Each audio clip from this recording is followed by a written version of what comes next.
The Founders of Hogwarts, Part 1, Episode 10. Written and performed by Mandy K. Skelton. Inspired by the wizarding world of Harry Potter by J.K. Rowling. Cut 2. Exterior Glen's Academy of the Mystical Arts, afternoon. The Founders run up the hill by the boat docks, soaking wet. The fire and smoke weasels its way around the middle of the school. Rowena and Salazar go right, Helga and Godric break away left. Godric tries to find a way to get close. He presses the leather crest on his chest, and his tunic turns into metal armor. He presses it several times, rotating through troll skin, werewolf leather, giant hide, and finally lands on dragon scale armor. But even Godric can't get close enough and is forced to back away. Helga helps nearby townfolk get away to safety. Meanwhile, several flames whip out from the main hotspot and snatch at people. Salazar and Rowena fight off the fire trundles, zapping them with their wands. Through the burning building, Rowena sees hazy figures wandering to the flames. Samwith! She starts to race towards the fire, but Salazar grabs her, holding her back. They're gone, Ro. No, I can see them. The flames shift in the wind, and the figures are gone. No! But Salazar holds onto Rowena a moment longer to make sure she's okay. It'll be all right. We can still help the others. He lets go of her to help fight off runaway sparks, causing mayhem. A dozen townspeople aim their wands into the sky, and Rowena catches on to their plan. They're not trying to put the fire out, they're trying to contain it. Large sections of magical force fields go up, but the fire starts breaking it down. Rowena takes out a small bottle of white powder. Hopeful, she throws it into the air, and a white, shadowy Pegasus takes flight. It neighs and gallops around the flames, successfully blowing them down considerably, but parts of the fire strike at the Pegasus, knocking it down. Rowena whistles, drawing the horse back. The Pegasus trots up to Rowena. Don't attack the fire directly. Try to douse the edges so we can contain it. The winged horse nods and races around the edge, putting out fires. But strangely, the fire senses what the powdery horse is doing and takes the shape of a dragon and attacks. Rowena throws a magical dome over the horse to protect it, but the dragon-shaped fire strikes down hard on the horse. The horse struggles, looking to its master for help. No! Rowena blasts more protection spells over the horse, but it's not enough, and she can only stand by and watch as years of research literally scream in pain and go up in flames. She reaches out, trying to catch the fallen ash of her husband's research. It swirls around in her hand, making the silhouette of a horse, and then dissolves away. She looks around hopeless as the fire battles on. Rowena sees Salazar nearby fighting off little dragon-shaped fires, but there's a bigger dragon-shaped fire behind him sneaking up. Rowena runs to help out Salazar, and in order to save him, she tackles him to the ground. They flip over and blast the dragon fire together, but it's only a temporary gain. Thank you. You're welcome. They look up at the destruction. I can't keep fighting like this. We need water. Where are we going to get that much water? Her and Salazar both look at the dam, getting the same idea. They take off. Insert. Helga sees Salazar and Rowena run to the dam. She yells, Godric! They're gonna douse the fire! Get everyone back! Godric starts rushing the bystanders back. Meanwhile, Salazar and Rowena stand with their shoulders against each other, their wands pointed at the dam door. You know how to break that seal. I know how to break enough of it. Good. Once that door opens, pop away. Salazar drops his wand, looking at Rowena. I'm not leaving you. Sal, it's an entire lake that's about to drown all of us, and I don't want Helena to be alone. You're not going to drown us. I know you. You can do this. No one can hold that much water alone. You're not alone. Helga steps behind Rowena, and Godric follows. They all point their wands. Ready? Everyone takes a deep breath. Let's go. Salazar nods, and he goes first, firing a deep green spell at the main door. The door cracks, and Salazar immediately feels the weight of the lake. With his free hand, he holds onto the wrist supporting his wand. He keeps working on breaking the seal. The townsfolk scream. The fire breaks the force field around the village, shattering the lake in the sky. Salazar keeps his focus while Helga steps away from the group. She configures her own force field to protect the city. Godric worries for Helga. He steps away from Rowena to help his friend. Helga! Help, Rowena, I've got this. The fire rages, swatting holes in the force field, but Helga fights back, closing them. It's time! Salazar's spell creates its final crack in the dam. Godric wants to help Helga, but he obeys and goes back to Rowena. Godric stands on the other side of Salazar. Him and Rowena both put their hands on Salazar's shoulders, letting him know that they're ready. Salazar can't hold it much longer, and he lets go. The dam bursts open, and the lake rushes out of control towards them. Rowena and Godric fire their spells at the same time, and yellow magical lines hit the water. Salazar's visceral reaction takes over and he throws out an arm in front of Rowena, protecting her, even if it's in vain. But unbelievably, the water halts right in front of the trio. Insert, on the other side of the fire, Helena sneaks around trying to find a spot to see from. Helena watches in disbelief as her mother and Godric control the water. Helga lifts their side of the force field, allowing Godric and Rowena to rush the water into the fight. Rowena and Godric both move in perfect synchronization, like a dance, moving in and out, moving back and forth, relying on each other for support and concentration. But it's just not enough. The fire splits the lake in half, blasting Rowena and Godric apart. Then, as Rowena gets her wits about her, through the flames and chaotic floating water, Rowena sees Helena stepping up, pointing her father's wand at the fire, wanting to help her mother. Helena, no! Helena fires a spell at the dragon's fire. Spout Namoris! The spell makes contact, blowing the fire's tail to dust. Rowena's world slows down as the fiery dragon turns its twisted body towards her daughter. Helena backs up frightened, doing her best to scoot away from the fire. Salazar apparates in front of Helena, but the fire blasts them back. The water continues to bend out of control, smacking against the force field, weakening Helga, and she starts to lose her grip. Godric drops to one knee, doing his best to hold on, but he loses his control over the water. Salazar tries getting his bearings as he sits up, his chest smoking, but Rowena steps forward. Rowena closes her eyes, and with all her might, her body begins to glow blue, and the floating lake reflects that blue light, taking the shape of an eagle, the same size as the dragon-shaped fire. Rowena opens her eyes and fights back. The water eagle smacks into the fire dragon, creating a cyclone of hot and cold, each element battling it out right next to Helena. The fire roars into steam as the water starts to win. The center starts to become magma. Fire hardens like lava being cooled. Everyone watches stunned. Helena watches her mother protecting her in the village. Rowena screams at the top of her lungs. Then the fire-water mass explodes in the sky as the last bit of fire burns. And then, the fire is out. Smoky embers fall to the ground like gray snow. Rowena staggers back, then drops to her knees. Insert, Salazar grabs Helena, making sure she's okay. Meanwhile, Godric and Helga rush to Rowena. What was that? Rowena isn't sure how to answer, so Helga does it for her. It's called Merlin's touch. The ability to move and transform an entire lake. It was a blessing he received from Nimue, and he's the only wizard I've ever seen do it.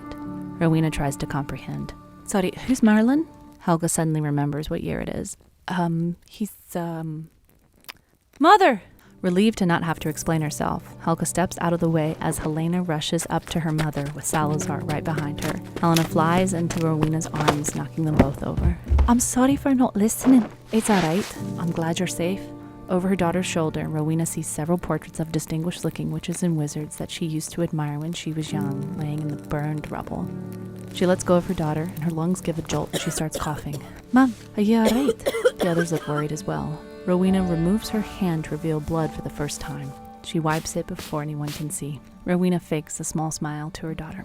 I'll be alright. Salazar looks among the rubble and finds a burned dragon-scaled bag. He joins the group. I think I found the source of the fire. Godric recognizes the bag as the one he gave Nordal in exchange for his rubies, and I know who started it.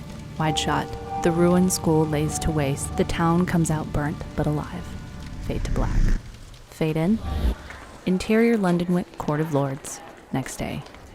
Rowena sits in the middle of a hallway. She has a slender satchel over her shoulder. She opens it to reveal a ghostly white bone.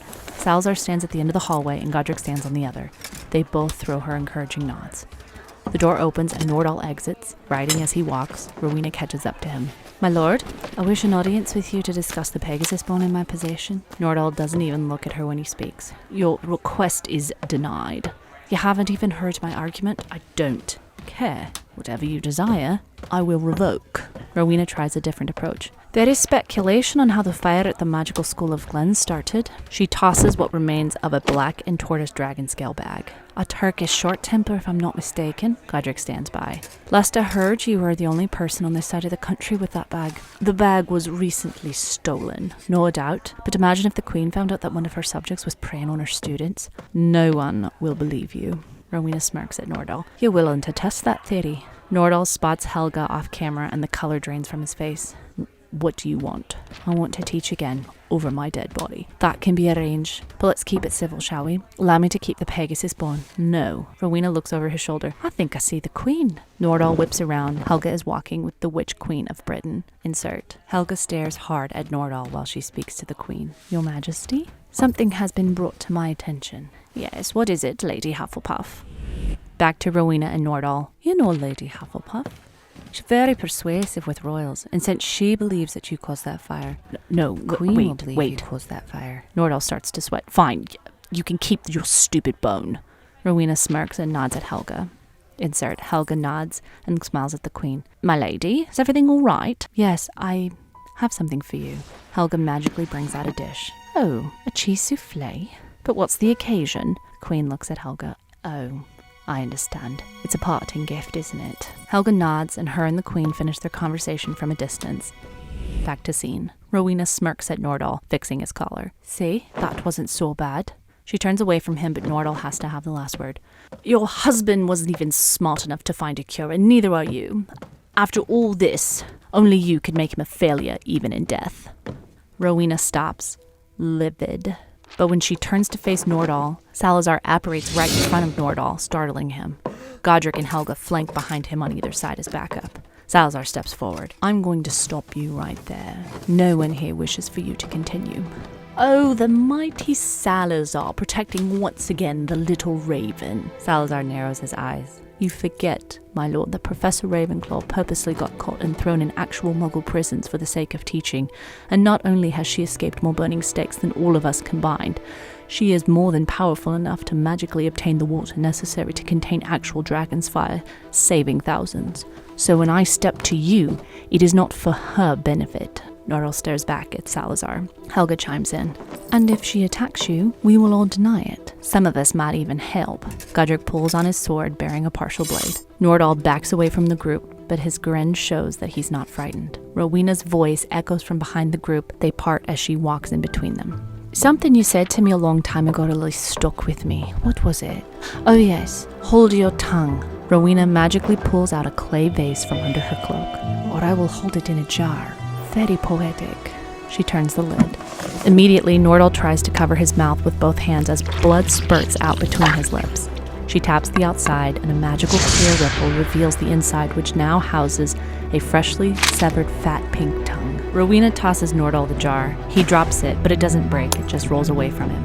And I'm going to need that back after you're done. He finally stops it with his foot and cradles it awkwardly in his arms. But first, I'd go to the infirmary if I were you, to the spell damage ward. If you see a portrait of my late husband hanging on the wall, you've gone to the right place. Nordal scurries away. Rowena is satisfied. Cut 2. Interior Rowena's chambers. Late evening. The 4 friends enter, making themselves at home. That was intense. That was amazing. That was careless. That was the point. Rowena places her finger over her lips, motioning for everyone to be quiet. She points to Helena, who is asleep peacefully on the couch with her father's wand in one hand and her mother's diadem askewed on her head. They keep quiet. Rowena gently removes the diadem and wand as Helga speaks. Quite the bold move, severing a lord's tongue in public. Where did you learn that? My late husband. He created these jars for surgery to instantly remove single organs. Mind you, the blood loss was considerably less while patients were under. That's very impressive. Rowena admires the jars from afar. Yes, he was. Rowena coughs into a handkerchief, hiding the blood. Everyone looks concerned.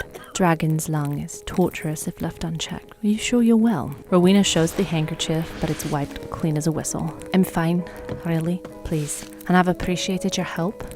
Helga nods. I've met many people in my life, and you can measure all of them with a certain amount of greatness. Helga looks over at Godric, who smiles back at her, tilting his head in acknowledgement and respect. But you, Professor, are nothing short of spectacular. Rowena blushes. Thank you. I feel like that's a compliment you don't give out very often. Oh, you can say that again. Helga smiles and continues. Which brings me to this question. Does the offer still stand? They all turn their attention to Helga with quiet excitement. For the teaching position, potions and herbology, I believe. They all answer at once. Yes, I believe it is. We booked it already. Rowena and Salazar throw Godric a look. Helga looks back at Rowena. It would be an honor to teach beside you. All of you, really. Godric smirks at Helga. Didn't doubt you for a second. Godric hands Salazar and Rowena a cup. Helga uses her own. Let's make it official then. Rowena reminds them that Helena is still sleeping, and they gently clink their glasses together. They all drink, and Godric collects Rowena and Salazar's cup. Salazar leans in to Rowena. Told you. Yes, you were right. And it looks like I'll be building an astronomy tower for 2. Huh? What? Nothing. Godric grabs his hat. Well, this has been a hell of a week, and I found myself in need of some rest. He turns to Helga and offers his hand. Miss Hufflepuff, would you care to join me on parted ways? Helga stands, delighted at the thought. We'll keep up the pace tomorrow for a place to build the school. Until then, she takes Godric's outstretched arm, and Godric finishes the salutation. Sweetest of dreams and fairest of nights.